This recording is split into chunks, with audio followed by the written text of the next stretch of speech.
xogta maanta idiin hayno waxa weeye Mursal Muuse Cumar oo dacwad ka Soomaalida isticmaasha baraha social media qaasatan baraha Facebook oo uu sheegay in lagaga jabsaday ciwaankiisii kaasoo ahaa Facebook dad badan ku xiran yihiin balse uusan sheegin cidda ka jabsatay. Sida muuqaalka fiidiyowga kaga muuqda aad ku wada aragtaan waa fanaanka Mursal Muuse Cumar oo ka warbixinaya qaabka looga jabsaday Facebookiisii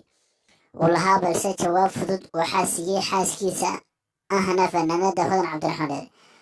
oo u sheegtay haddii laga jabsaday inuu samaysan karo ciwaan cusub, ayadoo hadalkaba ku soo gaabisay macaanasow Mursal ma tihid mid kalaad samaysan, iyagoo dhex baashalaya magaalada Hargeysa dhexdeeda fanaanka iyo xaaskiisa fanaanada. sidoo kale waxaad xusuusinaa inaad subscribe channelka noo dhahdaan hadday tahay markii koowaad aad nasoo booqatay si aad noola socoto. sidoo kale gambaleelka furato waanaad ku mahadsantihiin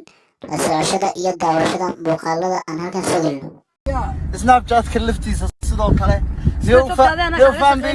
leo fan page-gii laakiin Facebook-ga ayaa layga jabsaday walaal. qof baa iga qaatay ma garanayo qof iga qaatay kowdey macaan soo Mursal ma tihid mid kale inuu sameynay dhageystay. Snapchat-ka laftiisa sidoo kale leo fan page-gii laakiin Facebook-ga ayaa layga jabsaday walaal. qof baa iga qaatay ma garanayo qof iga qaatay kowdey macaan soo Mursal ma tihid mid kale inuu sameynay dhageystay. bal heesar ku dhufto asxaabteeda u heesaba jacaylkii ruugiyo shanshada riiqa loo baxay rajuu sugaye miya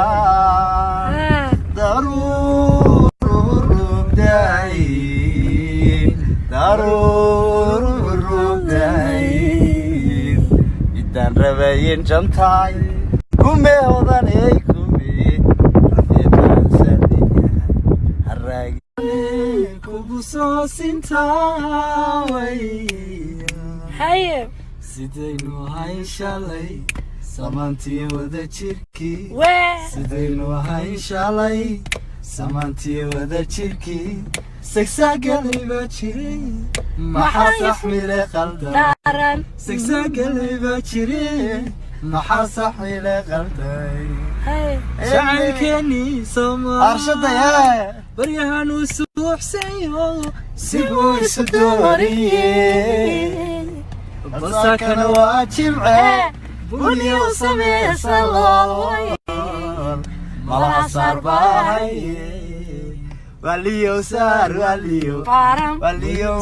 weyraha waliyo saar waliyo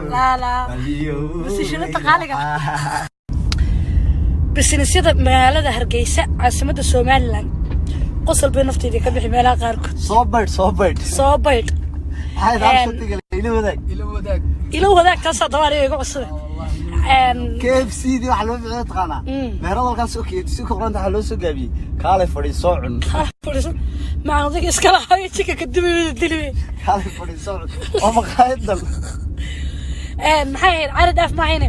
soo la maxay soo baydh ilo wadaag kaale fadhiiso cun Hargeysa يا Hargeysa هذا لما بارا صاحب عارف دافع والله با والله الهاد هذا كسيده يري لو لي اي مقعو كبخسنابا هذا الكود ما مقع laga dhigay Hargeysa hadal ma baahna orlooy waqooyi hadal u taa wala waa waqooyi meedada hadal u taa ila isma dhaaqmaan